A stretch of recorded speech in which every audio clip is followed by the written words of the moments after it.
Om Swastiastu. Yang terhormat Bapak Kepala SMK Negeri 1 Sukesade, yang saya hormati Bapak Waka Bidang Akademik, yang saya hormati Ibu Waka Hubungan Industri dan Masyarakat, yang saya hormati Ibu Analis SDM, dan yang saya hormati dan saya banggakan Bapak Ibu guru hebat pengajar di SMK Negeri 1 Sukesade. Selamat pagi.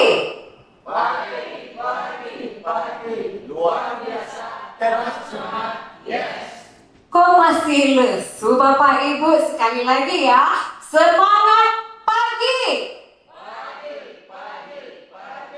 Luar biasa, keras semangat, yes. Ya, terima kasih Bapak Ibu guru hebat. Baik, adapun susunan acara pada siang hari ini, yang pertama pembukaan yang telah kita lalui bersama, yang kedua menyanyikan lagu Indonesia Raya, yang ketiga doa, keempat sambutan atau sekapur siri dari Kepala SMK Negeri 1 Sukesada, kelima presentasi, keenam diskusi, ketujuh kesimpulan, dan delapan penutup. Baiklah Bapak Guru hebat semuanya, untuk mengefisienkan waktu, marilah kita memasuki acara yang kedua, yaitu menyanyikan lagu Indonesia Raya. Saya mohon dengan hormat Bapak Ibu Guru untuk berdiri.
Baik hadirin dimohon untuk tetap berdiri. Acara selanjutnya doa, di mana doa pada kali ini akan saya pandu sendiri untuk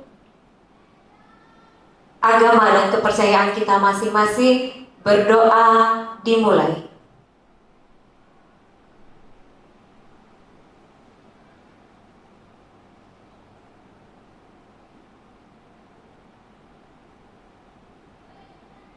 Doa selesai. Hadirin dipersilakan duduk kembali.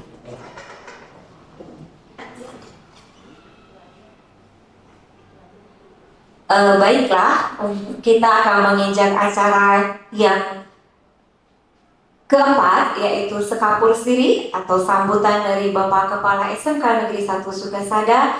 Kepada Bapak saya persilahkan. Baiklah, pada kesempatan kali ini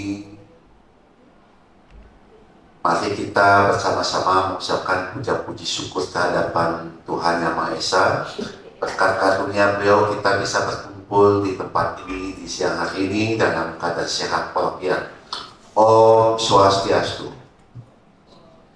Wassalamualaikum warahmatullahi wabarakatuh. Salam sejahtera kita semua. Salam Namo Buddhaya, Rahayu dan salam kebajikan. Yang saya hormati Bapak Ibu staf pimpinan, Ibu Waka Humas dan Bapak Waka Kurikulum, Ibu analis SDM, Bapak Ibu guru yang hadir pada sesi kali ini yang saya hormati pula.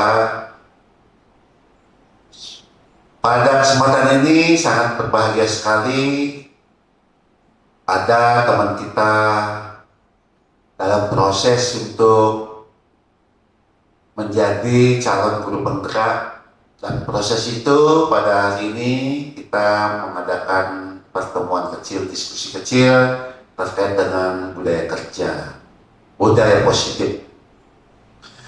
Jadi harapan saya pada sesi hari ini, apa-apa yang akan disampaikan oleh CGP Bu Agustin terkait dengan budaya positif bisa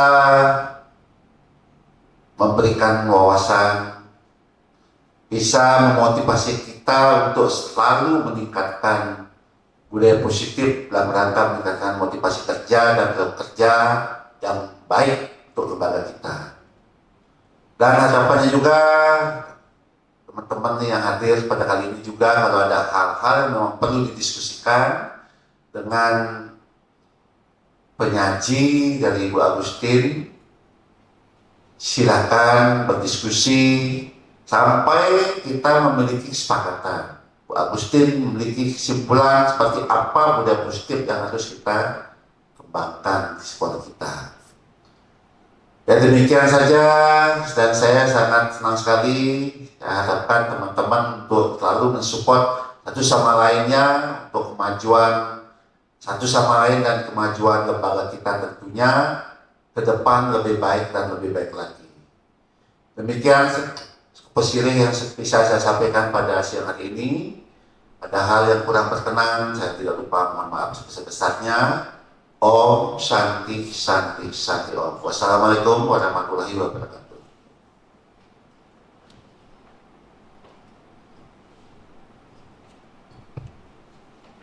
Baik, terima kasih Bapak atas petunjuk dan arahan untuk saya dan Bapak Guru hebat yang kali ini hadir dalam penyampaian diseminasi budaya positif yang akan saya lakukan nanti. Baik, mohon izin jika Bapak Ibu staf pimpinan ada kegiatan lain, saya persilakan untuk meninggalkan ruangan ini. Jika tidak ada, boleh tetap ada di sini. Terima kasih Bapak G.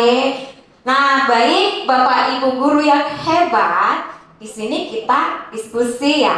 Tapi sebelum diskusi, saya ingin Bapak Ibu guru untuk berdiri dulu. Saya mau melakukan ice breaking. Ya, silakan Bapak Ibu berdiri. Kegiatannya kita di sini santai, serius, sukses ya Bapak Ibu. Jadi nggak usah terbebani, buang jauh-jauh yang lagi mumet, lagi banyak masalah dibuang jauh-jauh dulu. Kita di sini melakukan diseminasi budaya positif dengan hati yang riang, gembira, kemudian pikiran yang terbuka. Nah Bapak Ibu, di sini kalau saya bilang batu, Bapak Ibu duduk. Kalau saya bilang bata, Bapak Ibu berdiri. Kita coba ya. Bata, batu. Jangan tegang gitu. Ya, sudah ya, paham ya. Bata, batu. Sudah hafal kan ya? Kalau batu apa Bapak Ibu? Duduk. Kalau bata? Oke, kita coba. Batu, batu, batu, batu, batu, bata, batu, batu, bata, bata, bata, bata, bata, batu. Ya, terima kasih. Oke, kita tepuk tangan dulu untuk diri kita semua. Baik, di sini saya akan memaparkan diseminasi budaya positif yang akan saya laksanakan. Iya, Bapak Ibu bisa kita simak budaya positif itu merupakan perwujudan dari nilai-nilai atau keyakinan universal yang diterapkan di sekolah. Ya, seperti itu. Kemudian, mengapa budaya positif itu penting? Alasannya, budaya positif itu sangat penting dikarenakan pengembangan budaya positif dapat menumbuhkan motivasi intrinsik dalam diri anak untuk menjadi pribadi yang bertanggung jawab dan berbudi pekerti luhur serta berakhlak mulia. Nah, di sini saya ingin bertanya Bapak Ibu guru sebagai peserta sebagai pendidik, apakah di dalam melakukan kegiatan sehari-hari sudah pernah menerapkan budaya positif? Bagaimana Bapak Ibu? Ya? Berdiri ya Bu. Baik, terima kasih. Jadi dalam kegiatan pembelajaran di sekolah sehari-hari, kita sudah berusaha untuk melaksanakan atau menerapkan budaya positif baik kepada siswa maupun kepada semua warga sekolah. Misalnya dimulai dari kegiatan senyum, sapa, salam ketika bertemu dengan siswa, ketika bertemu dengan guru maupun pegawai. Ya, baik. Ya, benar sekali ya. Yang paling sering kita lakukan di sekolah terkait dengan budaya positif itu adalah budaya 5S. Senyum, sapa, salam, sopan, dan santun. Nah, mungkin dari siswa sendiri kalau tidak melakukan tegur sapa, mungkin kita tidak akan pernah mengenal. Ya, dengan saya tidak ada nih gurunya datang tapi ada siswanya yang cuek, tidak pernah ngomong Om Swastiastu atau selamat siang atau salam-salam yang lainnya. Berarti guru itu dan siswanya tidak pernah akan terjalin komunikasi yang baik. Sedangkan kita sebagai pendidik dengan siswa itu harus tetap terjalin komunikasi yang baik. Nah, bagaimana kita mempertahankan budaya positif itu? Kita simak lagi. Ya, kita kembali dulu dengan filosofi pendidikan Ki Hajar Dewantara. Di sini Ki Hajar Dewantara itu menginginkan pendidikan yang menuntun. Tujuan pendidikan menuntut segala kodrat yang ada pada anak-anak agar mereka dapat mencapai keselamatan dan kebahagiaan yang setinggi-tingginya baik sebagai manusia maupun sebagai anggota masyarakat. Oleh sebab itu, pendidik itu hanya dapat menuntut tumbuh atau hidupnya kekuatan kodrat yang ada pada anak-anak agar dapat memperbaiki lakunya, bukan dasarnya. Hidup atau tumbuhnya kekuatan kodrat anak. Nah, di sini menuntut sesuai apa? Sesuai dengan kodrat alam dan kodrat zamannya. Nah, yang dikatakan kodrat alam itu berkaitan dengan sifat dan bentuk. Kemudian seorang anak itu berada, sedangkan kodrat zaman berkaitan dengan isi dan irama. Jadi kalau dari sifat itu berarti dari karakteristik ya anak-anak itu. Kemudian kalau irama itu bisa terkait dengan minat dan bakat potensi anak-anak itu sendiri. Nah, bila melihat dari kodrat zaman, pendidikan saat ini menekankan pada kemampuan anak untuk memiliki keterampilan abad 21.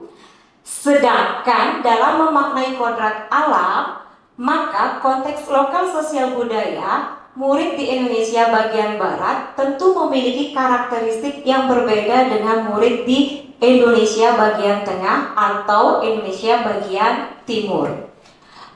Dalam proses menuntun, anak diberi kebebasan, tetapi pendidik sebagai pamong dalam memberi tuntunan dan arahan agar anak tidak kehilangan arah dan membahayakan dirinya. Seorang pamong dapat memberikan tuntunan agar anak dapat menemukan kemerdekaannya dalam belajar.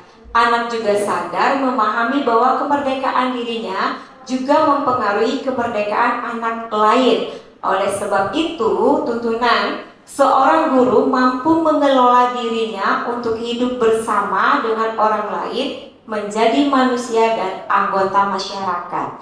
Nah, Bapak Ibu, di sini kan sesuai dengan filosofi Ki Hajar Dewantara, kita sebagai pendidik adalah sebagai menuntun siswa kita. Jadi, ke dalam pembelajaran ataupun dalam kegiatan-kegiatan lainnya, kita tidak boleh memaksakan kehendak kita. Jadi kita harus mendengarkan apa kemauan anak, istilahnya dia mau belajar seperti apa, gitu kan. Jadi kita yang harus mendengarkan apa yang anak-anak inginkan, bukan kita menuntut bahwa kamu harus begini, kamu harus begitu, tidak ya. Nah, di sini adakah Bapak Ibu yang sudah melakukan kegiatan pembelajaran yang menuntun? Kita sebagai pendidik itu adalah pamong, sebagai pembimbing mengarahkan peserta didiknya. Coba saya mau mendengar dulu.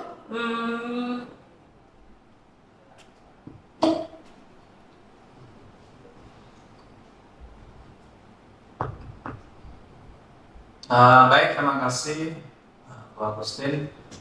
Jadi saya selaku seorang guru bisa dikatakan saya sudah menerapkan konsep Ki Hajar Dewantara, yaitu bagaimana sebagai seorang pamong itu memberikan tuntunan kepada anak didik. Walaupun itu masih bisa dikatakan belum sempurna, tapi saya mencobanya. Cara saya akan memberikan tuntunan yaitu dengan pada saat proses pembelajaran. Jadi ketika proses pembelajaran berlangsung atau sebelum proses pembelajaran berlangsung, saya biasanya memberikan anak-anak kesempatan. Jadi yang belajarnya mau di luar sekolah, di luar kelas, di dalam ruang praktek, atau di mana, atau di luar sekolah. Jadi kebetulan semester lalu saya sudah pernah melaksanakannya. Jadi kita belajar itu di Pelabuhan Buleleng. Kebetulan mata pelajaran Pronovis, jadi kita mengeksplor objek wisata di daerah Pelabuhan Buleleng. Jadi kita sempat berkunjung karena di Pelabuhan Buleleng kan banyak ada objek wisata, ada museum Sunda Kencil, ada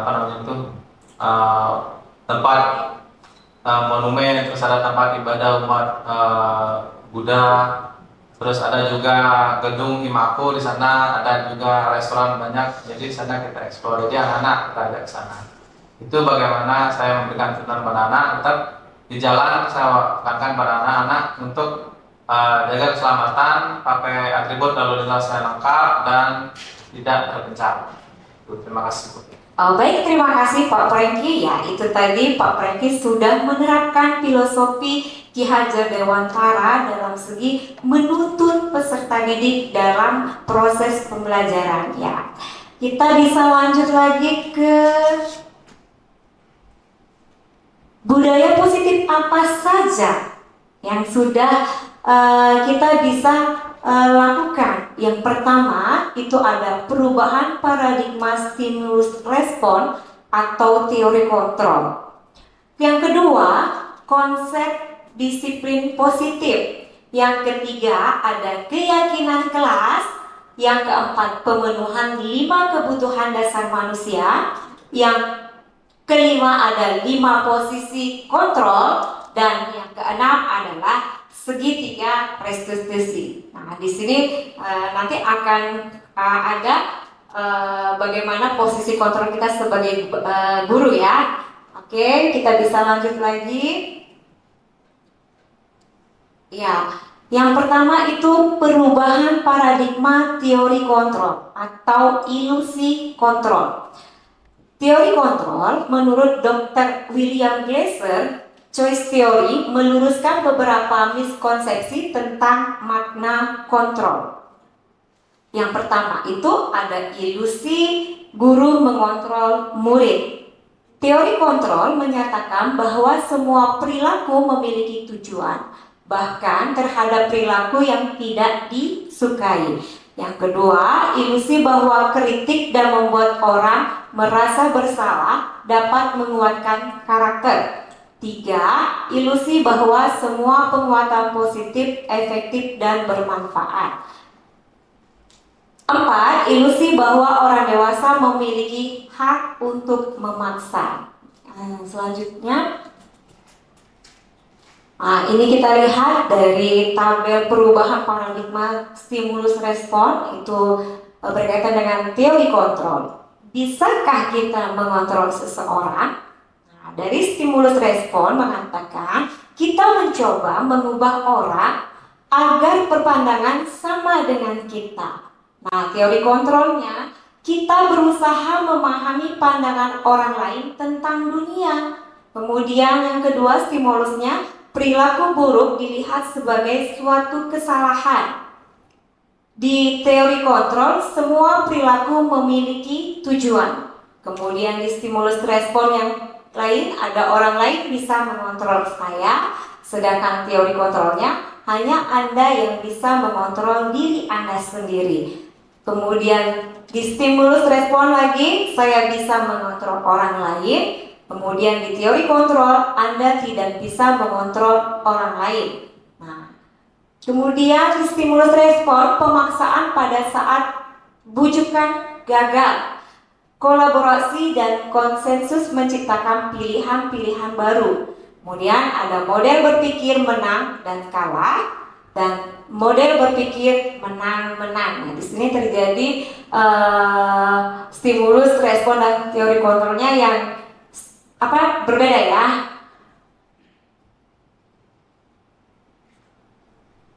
Yang kedua, disiplin berasal dari bahasa Latin disciplina yang artinya belajar. Makna asal dari kata ini berkonotasi dengan disiplin diri dari murid-murid Socrates dan Plato.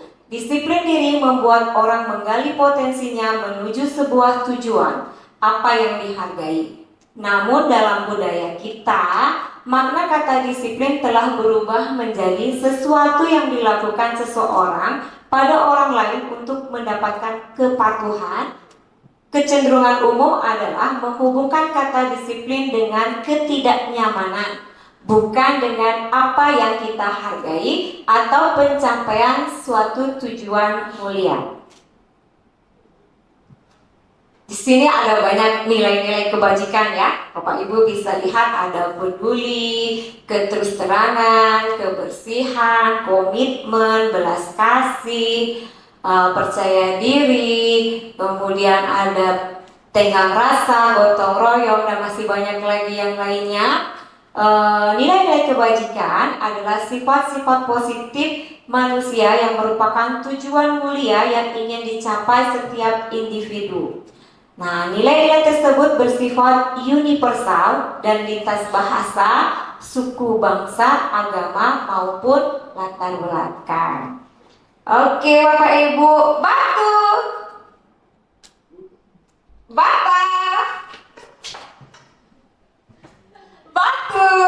Iya, terima kasih.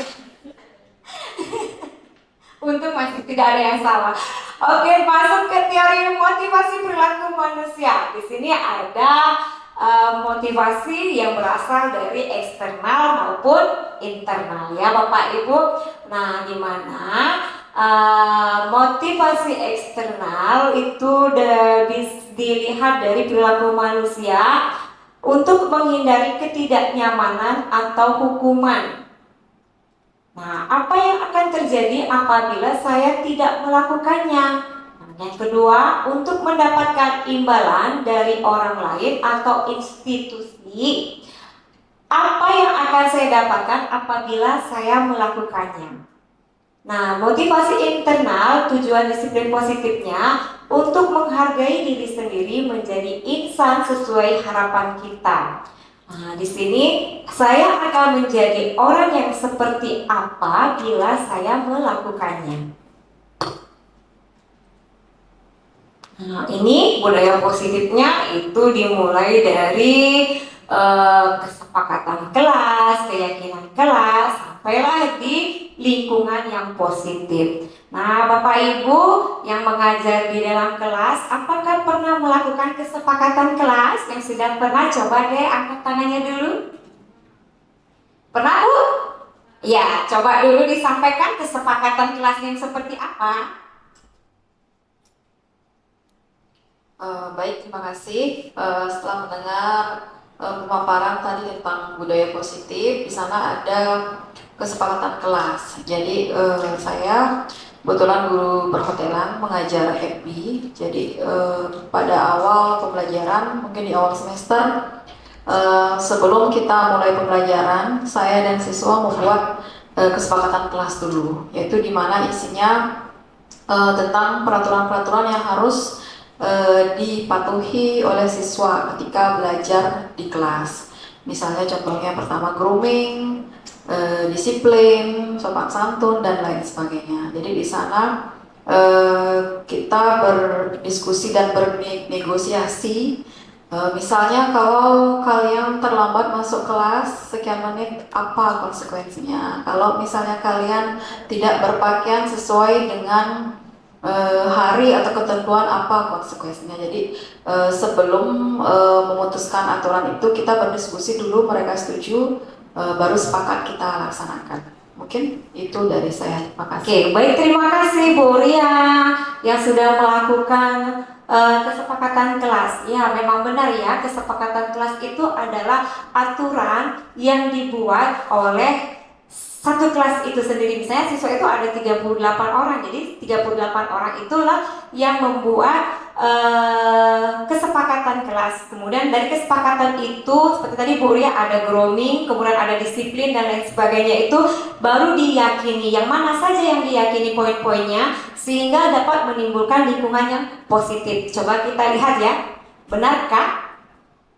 Iya, ini keyakinan kelas, hukuman dan penghargaan.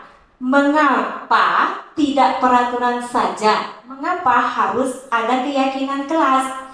Nah tadi, kenapa sih kok harus peraturan saja? Kenapa lagi harus ada keyakinan kelas? Kita lihat.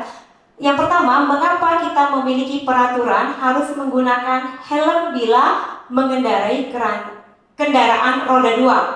Nah, mengapa kita memiliki peraturan 3M? Menggunakan masker, mencuci tangan, dan menjaga jarak 1,5 meter. Yang ketiga, mengapa kita memiliki peraturan harus datang tepat waktu pada saat mengikuti pelatihan? Nah, ini kenapa peraturan itu harus diadakan? Nah, seperti tadi, pertanyaannya, mengapa kita harus menggunakan helm saat mengendarai kendaraan roda 2? Yang pertama, yaitu melindungi diri kita, memberi keselamatan, menjaga dari segala resiko yang terjadi. Oke, di situ untuk mendukung motivasi intrinsik, kembali lagi dengan nilai-nilai keyakinan lebih menggerakkan seseorang dibandingkan mengikuti serangkaian peraturan-peraturan. Nah, ini contoh keyakinan kelas. Oke, karena di sini tulis karena sudah ada jawabannya ya, saya lupa tadi harus menutup. Seperti contoh, tuliskan jawaban Anda pada kolom yang kosong yang telah disediakan. Nah, kembalikan barang ke tempatnya, itu termasuk keyakinan kelas yang bagaimana Bapak Ibu? Iya, bertanggung jawab. Nah, yang kedua, dilarang mengganggu orang lain.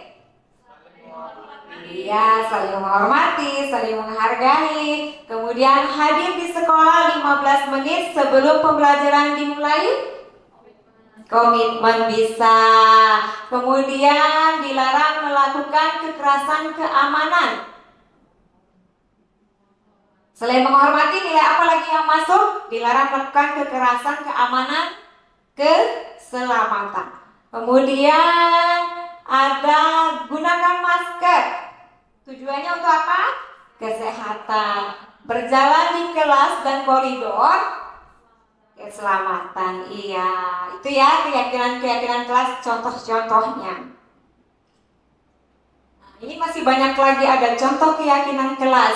selalu bersikap positif, senantiasa menjadi diri terbaik, percaya dan menghormati orang lain serta barang miliknya, berkomitmen terhadap setiap tugas, senantiasa membantu.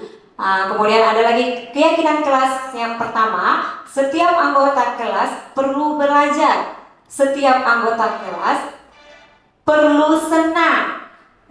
Setiap anggota kelas perlu melakukan tugas, setiap anggota kelas perlu saling menghargai, setiap anggota kelas perlu merasa aman. Nah, kesepakatan. Kalau saya sudah membuat kesepakatan dengan siswa perwakilan AP1. Coba mana ya?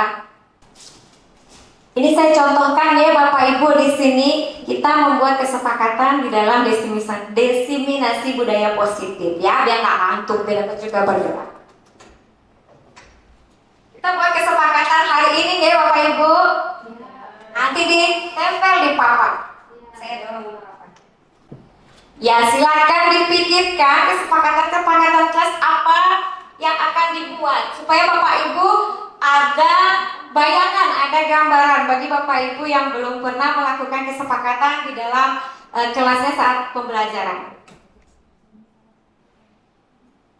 Apa yang Bapak Ibu mau boleh.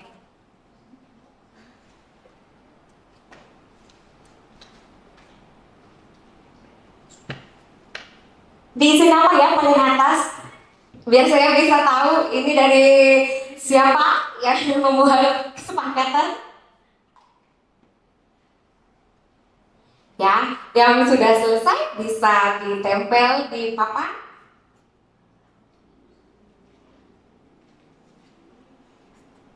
Ya, yang sudah selesai boleh ditempel. Banyak sekali ini kesepakatan kelasnya.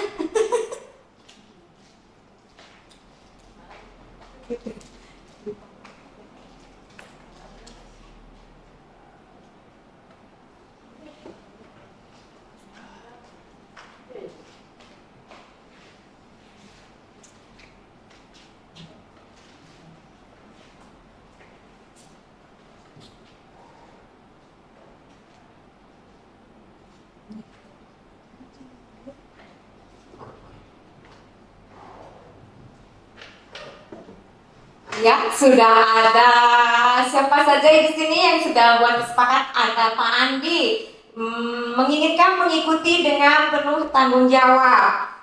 Kemudian ada Bu Ria, yang pertama berpakaian rapi, rambut harus rapi, yang perempuan pakai arnet, kuku tidak boleh panjang, harus bersih dan wangi. Ya, di sini ada nggak Bapak Ibu yang belum mandi ya? Sudah pakai parfum? Oh iya, nggak apa-apa. Jadi sudah sesuai dengan kesepakatan kelasnya, harum dan wangi. Kemudian ada Bu Mira, itu tetap menjaga kebersihan. Kemudian ada Bu Pramita, itu kehadiran tepat waktu. Dilarang apa ini? Apa ini Bu Mita yang paling bawah? Penggunaan ponsel dilarang selama sesi kelas kecuali jika ada izin dari guru. Kemudian ada Bu Widya, hadir tepat waktu, kemudian disiplin. Kemudian di sini ada Bu Agung Mayun, hadir di kelas tepat waktu, itu sama dengan Bu Widya, menggunakan seragam atau atribut sekolah sesuai tata tertib sekolah. Ketiga, mengikuti kegiatan pembelajaran dengan aktif. Oke, jadi itu kesepakatan kelas seperti contohnya ya, sehingga Bapak Ibu guru bisa menerapkan di lapangan pada saat melakukan proses pembelajaran sehingga muncul dan timbullah lingkungan yang positif. Kemudian lanjut, bagaimana jika kesepakatan atau keyakinan kelas itu dilanggar oleh peserta didik? Ya, di sini dihukum oleh penghargaan. Nah, menurut Al-Fiqhon, saat kita berulang kali menjanjikan hadiah kepada anak-anak agar berperilaku bertanggung jawab, atau kepada seorang murid agar mempelajari sesuatu yang baru, atau kepada seorang karyawan agar melakukan pekerjaan yang berkualitas. Kita sedang berasumsi mereka tidak dapat melakukannya atau tidak akan memilih untuk melakukannya. Kemudian Alfikon mengemukakan baik penghargaan maupun hukuman adalah cara-cara mengontrol perilaku seseorang yang menghancurkan potensi untuk pembelajaran yang sesungguhnya. Menurut Kon, secara ideal tindakan belajar itu sendiri adalah penghargaan yang sesungguhnya. Nah, jadi di sini Alfikon itu mengatakan jika kita menghukum peserta didik itu dapat menghancurkan segala potensi yang dia miliki. Lebih baik kita memberikan dia reward, berikan dia penghargaan yang sesuai seperti itu ya. Kalau dihukum malah mempengaruhi potensi dari anak-anak tersebut. Nah, memberi penghargaan nilainya sama dengan menghukum seseorang. Di situ ada pengaruh jangka pendek, jangka panjang, penghargaan tidak efektif, penghargaan merusak hubungan, penghargaan mengurangi ketepatan, penghargaan menurunkan kualitas, penghargaan mematikan kreativitas, penghargaan menghukum motivasi dari dalam diri atau intrinsik. Nah, apa perbedaan hukuman, konsekuensi, dan restitusi? Nah, di sini dikatakan disiplin yang sudah bermakna positif terbagi dua bagian, yaitu disiplin dalam bentuk konsekuensi dari disiplin dalam bentuk restitusi. Nah, kemudian hukuman bersifat satu arah dari pihak guru yang memberikan, bisa berupa fisik maupun psikis. Murid atau anak disakiti oleh suatu perbuatan atau kata-kata. Disiplin dalam bentuk konsekuensi sudah terencana atau sudah disepakati, sudah dibahas dan disetujui oleh murid dan guru. Kemudian restitusi adalah proses menciptakan kondisi bagi murid untuk memperbaiki kesalahan mereka sehingga mereka bisa kembali pada kelompok mereka dengan karakter yang lebih kuat. Nah, menurut Bapak Ibu di sini, mana yang paling baik kita lakukan sebagai pendidik? Apakah itu hukuman, konsekuensi, atau restitusi?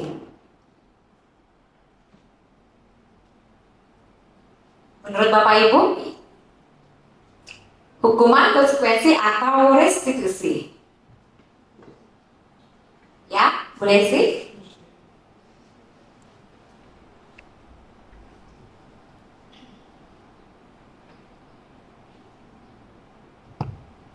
Baik, terima kasih atas waktunya. Kalau menurut pendapat saya lebih baik diberikan atau prosesnya itu restitusi, karena di situ penjelasannya siswa atau murid itu bisa memperbaiki kesalahannya, kemudian bisa bergabung lagi dengan kelompok mereka dengan karakter yang lebih kuat. Artinya siswa bisa menyadari dan tumbuh kesadaran apa yang menjadi kesalahannya, kemudian belajar dari kesalahan itu untuk menjadi yang lebih baik. Itu sih menurut saya. Terima kasih. Baik, ada lagi yang lain? Bu Desi mengatakan restitusi atau semua sama bahwa yang kita lakukan itu restitusi yang terbaik? Bagaimana Bapak Ibu? Sama semua restitusi? Oke, saya sama. Iya, memang benar ya, kalau restitusi itu kita mengkondisikan bahwa anak merasa bersalah dan kita mengembalikan lagi bagaimana dia ke depan untuk tidak pernah melakukan kesalahan-kesalahan itu. Misalnya dengan memberi dia pemahaman, menyadari, dan dia bisa mengambil satu keputusan atau tindakan agar kesalahan itu tidak terulang kembali ya. Jadi lebih baik kita melakukan pendekatan secara restitusi. Di sini ada peraturan. Selalu kembalikan buku ke tempatnya. Itu keyakinan kelasnya adalah tanggung jawab, dilarang mengganggu orang lain, menghormati orang lain dan diri sendiri. Kemudian ada peraturan hadir di sekolah 15 menit sebelum pembelajaran dimulai. Keyakinan kelas yang dimiliki menghormati orang lain, komitmen, tujuan, dan bertanggung jawab. Kita next saja ya. Hukuman atau konsekuensi. Nah, ini tindakan guru saat menghukum, contohnya mencatat 100 kali di dalam buku dengan kalimat saya tidak akan terlambat lagi karena terlambat ke sekolah. Siapa yang sering melakukan ini, Bapak Ibu guru? Tidak pernah? Oke, tidak pernah. Kemudian lari mengelilingi lapangan basket 2 kali karena terlambat hadir di sekolah. Ada yang memberikan ini hukuman? Tidak. Murid diminta untuk push up 15 kali karena tidak menggunakan masker ke sekolah, menggantikan kertas tugas teman yang telah dicoret-coret, membersihkan tumpahan air di meja tulis karena tersenggol pada saat belajar, meminta murid tidak mengenakan sepatu harian di sekolah karena tidak mengenakan sepatu hitam. Ini adakah pembina OSIS mungkin pernah melakukan hal itu? Istilahnya memberikan hukuman kepada siswa yang tidak menggunakan sepatu hitam dalam sehari dalam pembelajaran. Nggak pernah ya? Oke, tidak pernah. Terus ada lari mengelilingi lapangan basket 2 kali karena terlambat 10 menit untuk pelajaran PKK. Di situ contohnya. Ada kak Bapak Ibu? Jika ada siswa terlambat, permisi Bu, saya terlambat. Kamu lari di lapangan, ada yang seperti itu? Enggak, oke baiklah. Lanjut ke, ya itu termasuk hukuman. Kemudian yang kedua juga termasuk hukuman. Mengganti kertas tugas teman yang dari coret-coret termasuk apa Bapak Ibu? Kita lihat ya, konsekuensi. Kemudian memberikan tumpahan air di meja tulis karena tersenggol pada saat belajar. Apakah hukuman atau konsekuensi?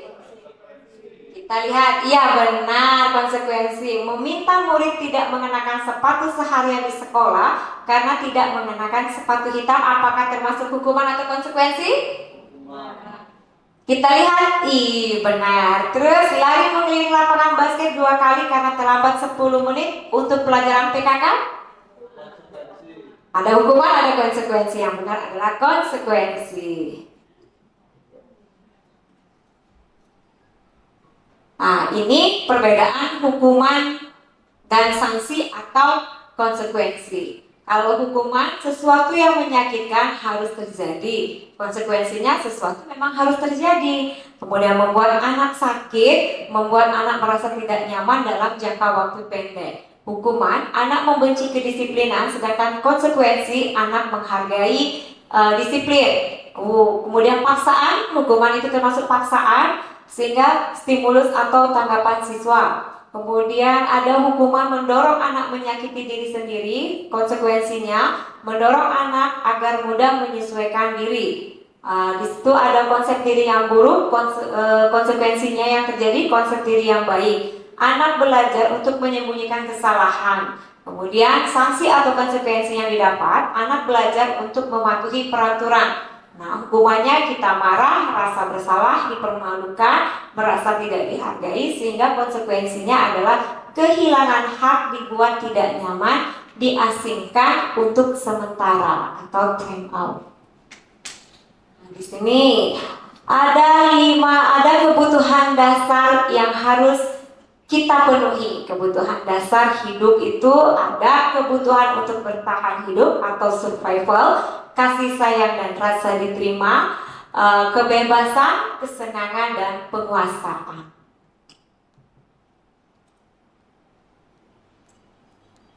Di sini ada 5 posisi kontrol kita sebagai pendidik. Kemudian di situ ada posisi kontrol kita sebagai teman, kemudian ada sebagai manajerial, kemudian ada pembuat rasa bersalah, pemantau.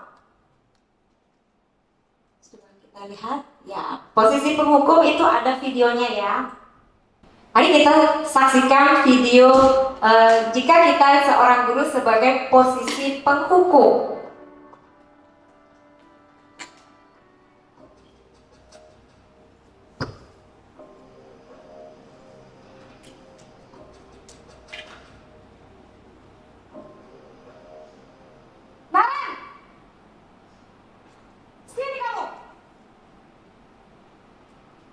Selamat pagi Bu. Selalu terlambat. Bu, saya Apa? Apa coba? Alasan kamu apa lagi? Kapan sih kamu tidak terlambat?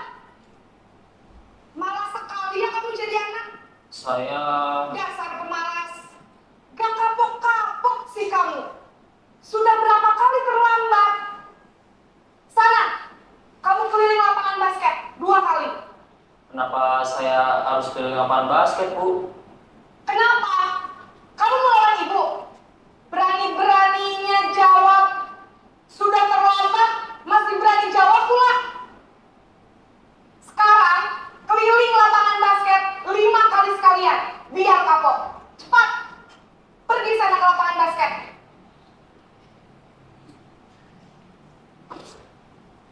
Ya, kasihan banget ya si Nare ketemu tipe guru seorang posisi penghukum. Nah, Bapak Ibu bisa melihat apa yang terjadi jika guru sebagai posisi penghukum dengan siswa yang datang terlambat. Apa yang bisa Bapak Ibu lihat dari video tersebut? Ya, kenapa Bu Ade?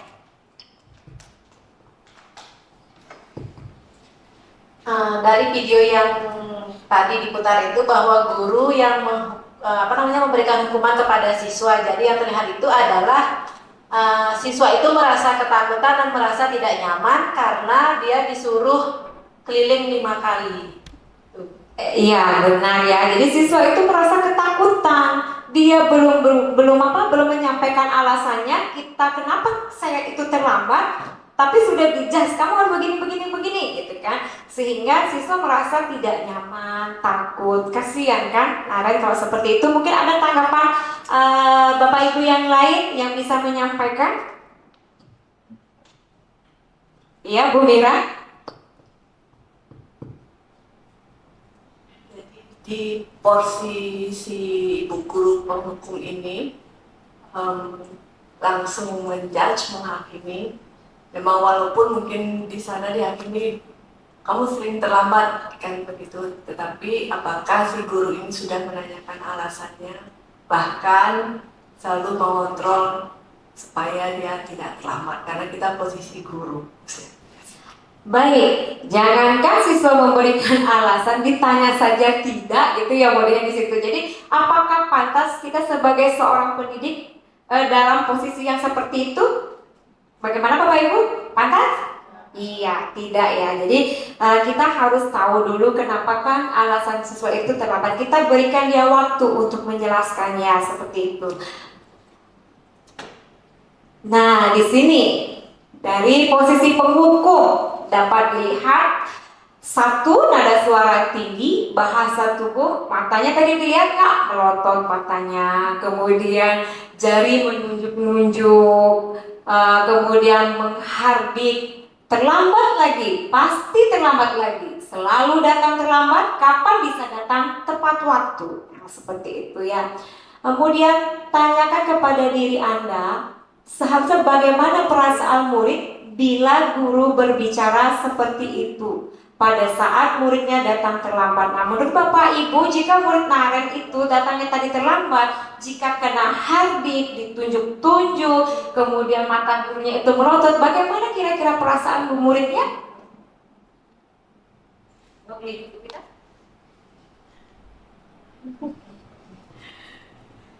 Baik, perasaan muridnya masih takut. Kemudian untuk berikutnya dia akan terus takut, tidak mau mengungkapkan alasannya, terus takut seperti itu. Jadinya ya kasihan juga, ya karena sedih juga muridnya.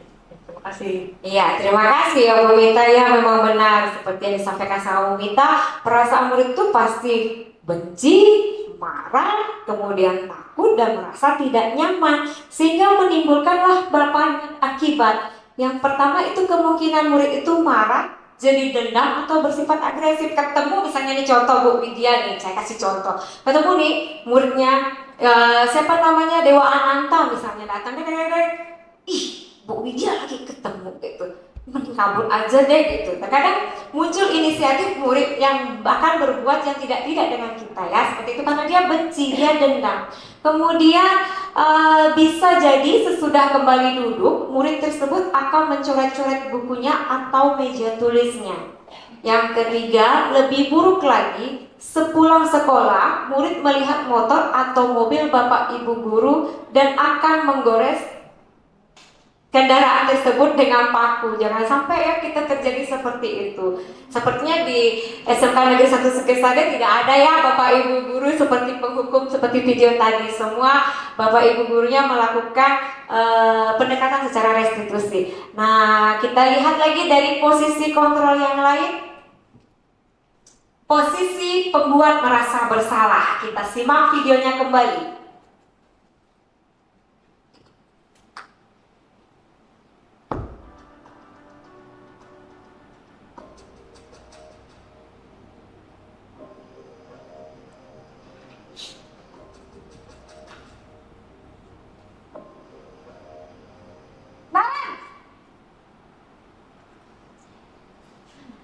Kasihan banget Naren ya, semua di posisi kontrol dia kena. Kamu kenapa terlambat lagi, nak? Ya Tuhan, Naren. Kamu senang ya bikin ibu susah ya? Kalau kamu terlambat lagi, nanti ibu yang ditegur bapak kepala sekolah, nak. Disangka ibu tidak bisa membina kamu. Duh, gimana ini? Maaf Bu, Duh Gusti Naren. Kamu suka ya kalau ibu ditegur bapak kepala sekolah? Terus, sekarang ibu harus tulis apa ini di buku absen? Ini kamu sudah sering terlambat loh. Ibu harus apa coba? maaf Bu, maaf sekali. Ya sudah, lain kali jangan bikin ibu susah lagi ya nak ya. Ibu tidak akan kuat lagi kalau kamu begini terus. Bisa jantungan kalau ibu tegur bapak kepala sekolah. Sana cepat ke kelas. Maaf ya Bu, maaf sekali. Iya, Naren lagi. Di sini ada posisi pembuat merasa bersalah. Kita lihat dulu ya, lagi 3 video. Di sini ada posisi sebagai manajer. Nanti baru kita analisa sama-sama.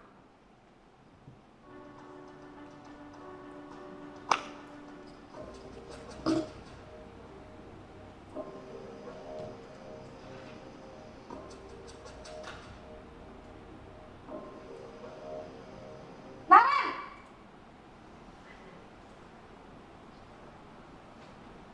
Selamat pagi Bu. Selamat pagi Naren. Maaf Bu, saya terlambat. Iya, sekolah masuknya jam 7, sekarang sudah jam 7.20. Jadi sekarang bagaimana ini Naren? Maaf Bu, saya lupa setel alarm saya semalam. Baiklah, menurut kamu, keyakinan sekolah yang mana yang perlu kamu tingkatkan? Menghargai diri sendiri dan orang lain mungkin ya Bu. Setuju. Jadi, apakah Naren meyakini prinsip saling menghormati tersebut? Iya Bu, saya meyakininya. Apakah Naren bersedia memperbaiki masalah keterlambatan ini? Bersedia Bu. Bagaimana kamu akan perbaiki masalah keterlambatan ini? Saya akan coba untuk tidak lupa menyetel alarm saya Bu. Baik, kalau Naren lupa menyetel alarm di rumah, ada orang yang kira-kira bisa bantu mengingatkan tidak? Ada Bu, kakak saya, Kak Emma. Ada lagi selain Kak Emma? Selain Kak Emma, ada ibu saya. Baik, jadi yang mengingatkan Naren adalah Kak Emma dan ibu kamu ya? Kira-kira akan mulai start alarm kapan nih Naren? Setelah pulang sekolah, akan segera saya lakukan. Baik, jadi Naren akan setel alarm untuk bangun besok pagi dan akan diingatkan oleh kakak dan ibunda Naren ya. Ada lagi yang mungkin perlu dilakukan Naren agar tidak terlambat bangun lagi? Tidak ada Bu. Baik Naren, terima kasih untuk kerjasama kamu. Sekarang kamu perlu kembali ke kelas untuk belajar. Baik Bu, terima kasih. Ya, dari posisi penghukum, pembuat rasa bersalah, dan posisi manajer, menurut Bapak Ibu, mana yang jauh pendekatannya lebih baik dengan peserta didik? Iya, manajer. Karena dalam posisi manajer itu kita sebagai guru memberikan kesempatan kepada anak. Dia menjelaskan kenapa dia sampai dia terlambat. Kemudian kita memberikan dan menyadarkan bahwa apa yang dia lakukan itu adalah salah, sehingga ada solusi yang dilakukan, yaitu meminta bantuan dengan ibu dan kakaknya untuk mengingatkan supaya tidak terlambat lagi. Ada satu lagi, yaitu posisi kita sebagai teman.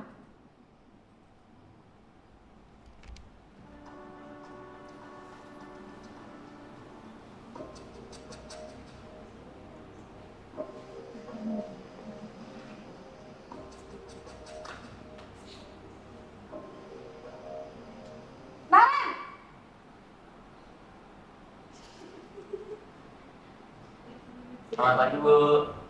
Wah, sudah jam berapa ini, Nak? Terlambat lagi ya, saya. Iya, Bu. Habis ibu saya lupa bangunkan saya, Bu. Kamu malah menyalahkan ibu kamu. Kamu bukannya anak yang larinya paling kencang. Kok terlambat sih? Iya, Bu. Saya memang terlambat bangun tadi.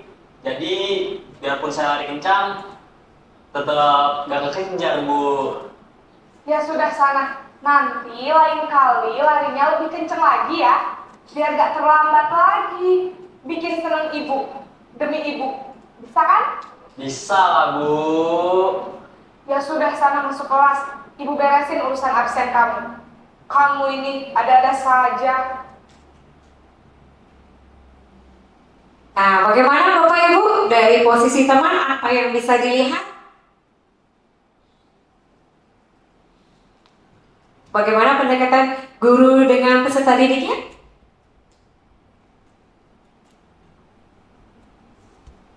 Ya, Bu Ria. Baik, dari video 1, 2, 3, 4 ya, maksudnya 5 ya. Jadi video 1 dan kedua di sana peserta didiknya nggak diberikan kesempatan untuk mengungkapkan alasan. Jadi dia malah dimarahin. Kalau yang sebagai manajer mungkin lebih tepat di sana, jadi dia dikasih solusi. Kalau misalnya terlambat sekolah ya harus begini. Jadi dikasih solusi dari permasalahan yang dihadapi, kenapa bisa terlambat ke sekolah. Yang terakhir juga saya lihat si siswa tidak dikasih solusi, cuman dinasihatin secara mungkin bahasanya secara lebih lembut dibandingkan video-video sebelumnya. Mungkin itu, terima kasih. Oke, terima kasih Bu Ria. Ya, memang benar. Kalau di posisi teman, kita menganggap peserta didik dengan kita adalah teman. Kita hanya melakukan pendekatan sebagai pengingatan saja. Menegur pun dia tidak hanya kita mengingatkan, bahasanya seperti itu. Tapi kalau di manajer itu semua ada. Pendekatannya ada, kita memberikan kesempatan kepada siswa untuk menjelaskan permasalahan dia terlambat juga ada, solusinya juga ada, dan kita sebagai sebagai posisi kontrol yang dapat menyadarkan dan memahami siswa. Nah, sekarang Bapak Ibu, kita lanjut ke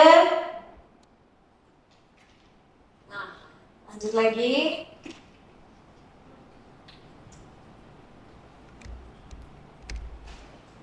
Ya, ini ada langkah-langkah penerapan segitiga restitusi. Yang pertama ada menstabilkan identitas, validasi tindakan yang salah, menanyakan keyakinan. Nah, untuk membuat anak yang merasa gagal karena berbuat salah menjadi positif terhadap dirinya, ini dalam poin menstabilkan identitas. Guru berkata, berbuat salah itu hal yang manusiawi, tidak ada manusia yang sempurna. Bapak Ibu juga buat salah, kita pasti bisa menyelesaikan permasalahan ini. Bapak Ibu tidak tertarik untuk mencari tahu siapa yang benar, siapa yang salah. Bapak Ibu lebih tertarik untuk menyelesaikan masalah. Kalau kamu menyalahkan dirimu sendiri terus-menerus, apakah kamu bersikap baik pada dirimu sendiri? Itu pertanyaan kalau kita melakukan segitiga restitusi dalam menstabilkan identitas. Validasi tindakan yang salah, membantu siswa mengenali basic kebutuhan yang ingin dipenuhinya ketika melakukan kesalahan. Pada dasarnya setiap tindakan manusia tujuan adalah memenuhi basic apakah itu power, freedom, love and belong, fun atau survival. Nah, di sini guru berkata, kamu pasti punya alasan mengapa melakukannya. Apa yang penting bagi kamu? Kamu boleh tetap berusaha menjaga sikap itu, tapi tambahkan sikap yang lain yang baru. Maukah kamu belajar cara lain untuk mendapatkan yang kamu butuhkan tanpa harus memukul? Apakah kamu bisa melakukan dengan lebih baik besok lagi?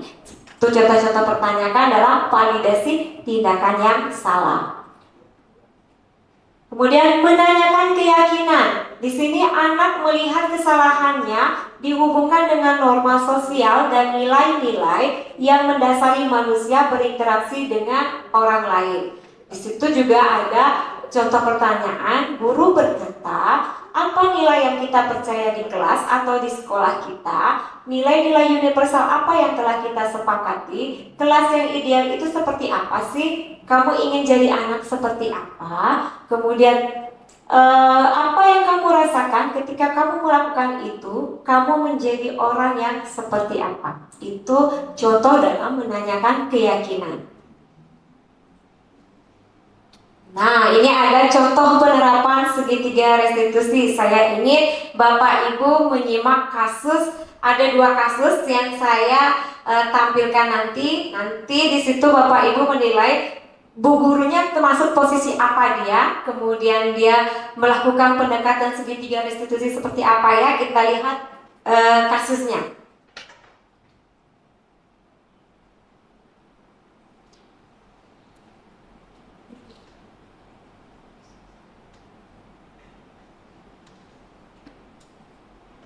Lihat Bapak Ibu cerita kasusnya lebih besar lagi. Iya.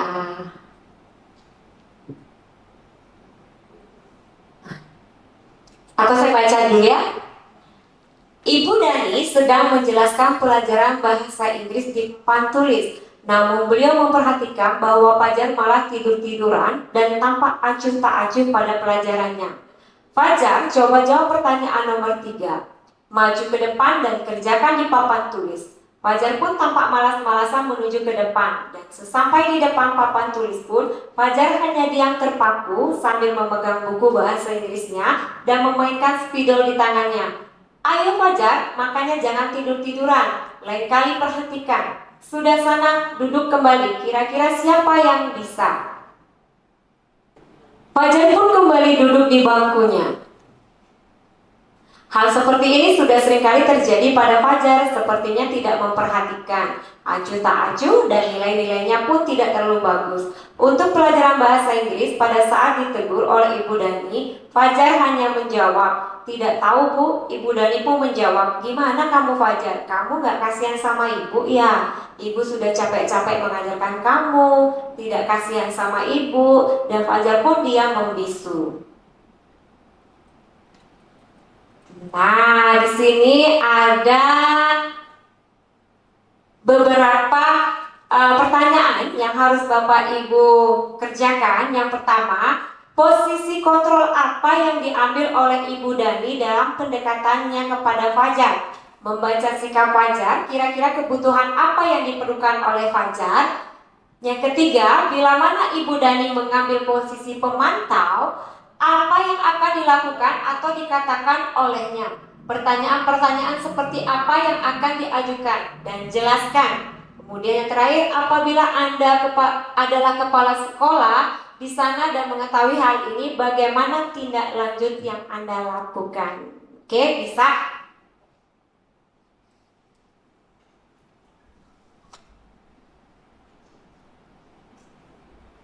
Ya? Bu Desi? Baik, terima kasih atas kesempatannya Bu Gusti. Jawab pertanyaan pertama, posisi kontrol apa yang diambil oleh Ibu Dani dalam pendekatannya kepada Fajar?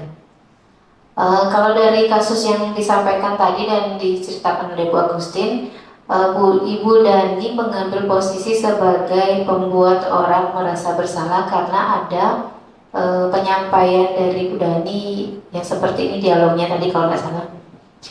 Bagaimana kamu Fajar, kemudian kamu nggak kasihan sama ibu sudah capek-capek mengajarkan kamu tidak kasihan sama ibu. Jadi seperti contoh yang tadi kita simak bersama-sama bahwa itu adalah pernyataan yang disampaikan ketika kita mengambil posisi kontrol sebagai pembuat orang merasa bersalah.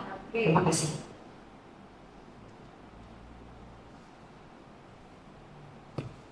Iya, posisi kontrol yang dilakukan oleh Ibu Dani adalah pembuat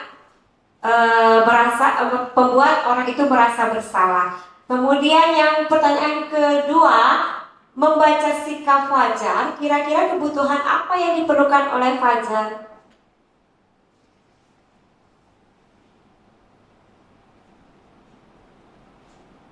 Atau yang ini, nomor 3, nomor 2, nomor 3?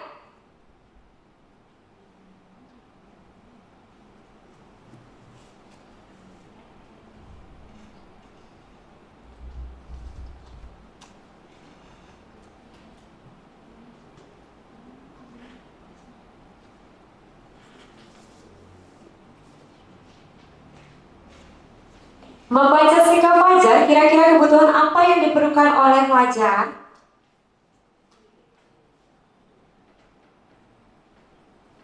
Bu Mira?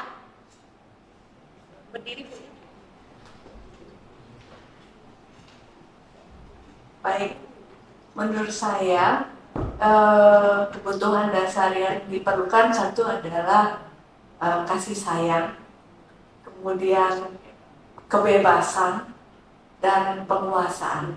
Oke, baik, terima kasih bisa Fajar itu menginginkan atau mengharapkan kasih sayang, kemudian kebebasan, dan satu lagi penguasaan seperti itu. Nah, lanjut ke yang ketiga. Siapa yang ketiga? Ya.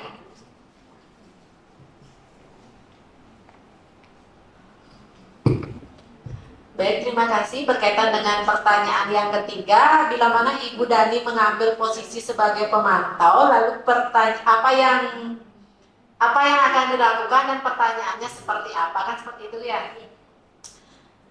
Bisa saja pertanyaan yang diberikan oleh Bu Dani itu adalah, Fajar, apa yang sedang terjadi pada diri kamu?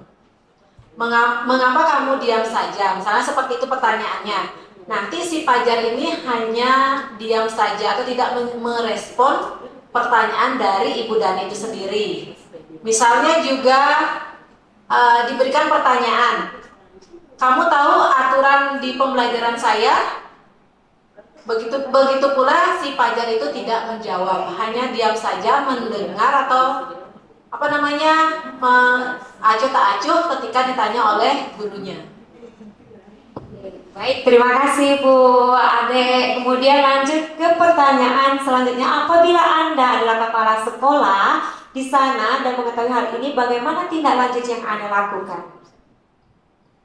Siapa itu ya yang mau? Ya, Ibu. Baik, terima kasih. Nah, berkaitan dengan pertanyaan yang keempat, jadi apabila saya sebagai kepala sekolah di tempat tersebut dan mengetahui ada kejadian tersebut, nah menurut saya tindak lanjut yang akan saya lakukan, yang pertama mungkin saya akan memanggil Ibu Dani ya untuk mengkonfirmasi mengenai permasalahan yang terjadi sebenarnya seperti apa. Kemudian mungkin saya akan menyampaikan kepada Ibu Dani agar bekerja sama dengan wali kelas, dengan guru BK, dan pembina di kesiswaan untuk mencari tahu penyebab kenapa Fajar bertindak seperti itu. Kemudian mungkin saya akan menyampaikan kepada seluruh guru untuk melaksanakan segitiga restitusi dalam menyelesaikan permasalahan yang berkaitan dengan siswa. Kemudian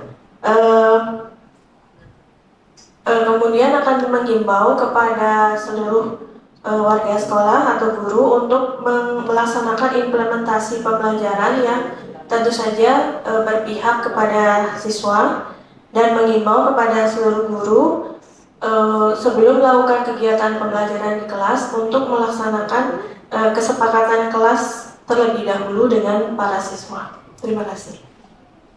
Oke, baik, terima kasih Ibu Mayun. Tadi itu jika Bu Mayun menjadi kepala sekolah akan melakukan kolaborasi bersama memanggil siswa, kemudian Ibu Dani, kemudian akan melakukan penerapan segitiga restitusi ya. Oke, kita lanjut dengan kasus yang keempat.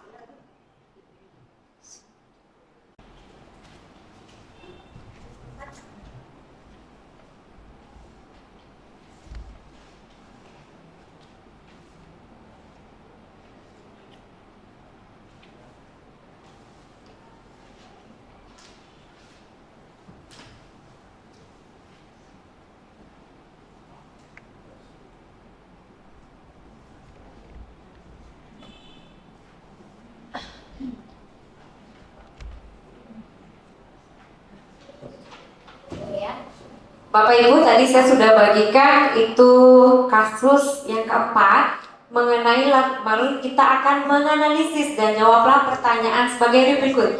Yang pertama, posisi kontrol apa yang telah dipraktekkan oleh kepala sekolah Ibu Suti?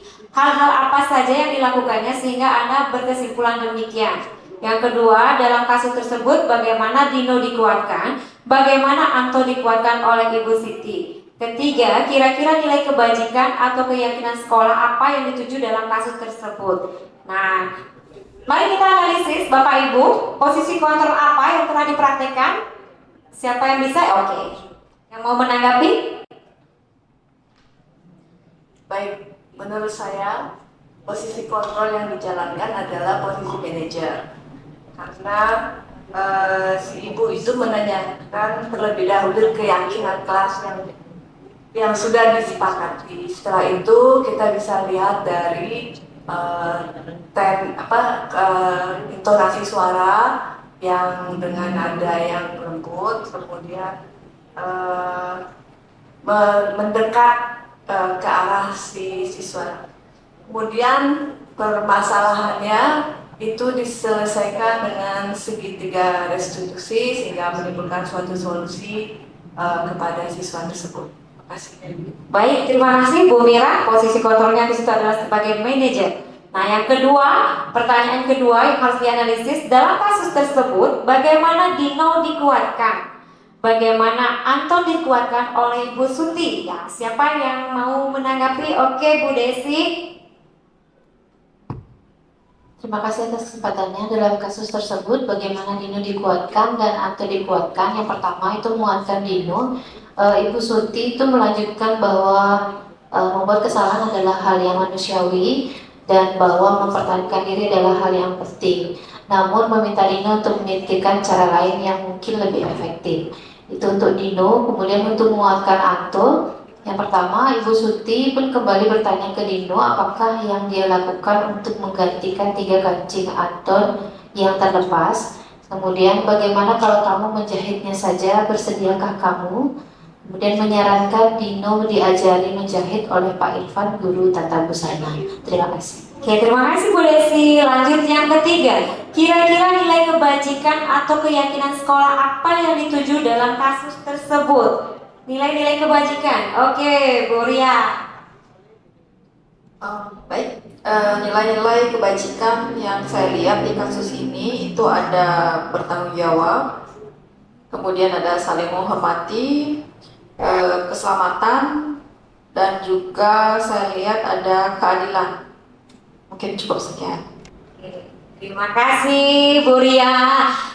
Bapak guru hebat, tidak terasa kita sudah sampai di penghujung acara ya. Sebelum saya akhiri, saya akan menyimpulkan kembali pemaparan terkait diseminasi budaya positif kita pada hari ini, yaitu kita adalah sebagai pendidik sesuai dengan filosofi Ki Hajar Dewantara, itu adalah menuntun peserta didik sesuai dengan kodrat zaman dan alamnya. Dan yang kedua, bagaimana kita bisa memposisikan 5 posisi kontrol kita sebagai pendidik. Tadi itu ada penghukum, kemudian ada pembuat rasa bersalah, manajer, kemudian ada sebagai teman, dan kita bisa melakukan penerapan segitiga restitusi di dalam melakukan penyelesaian permasalahan siswa, sehingga kita tidak lagi menghukum atau memberikan konsekuensi kepada peserta didik. Dan jangan lupa, budaya positif atau lingkungan positif itu akan terwujud jika kita sudah memiliki kesepakatan kelas, keyakinan kelas, sehingga menimbulkan lingkungan yang positif. Oke, kita beri aplaus dulu untuk kita semua. Terima kasih Bapak Guru hebat. Saya tutup dengan Pak Rame Santi. Om Santi Santi Santi Om.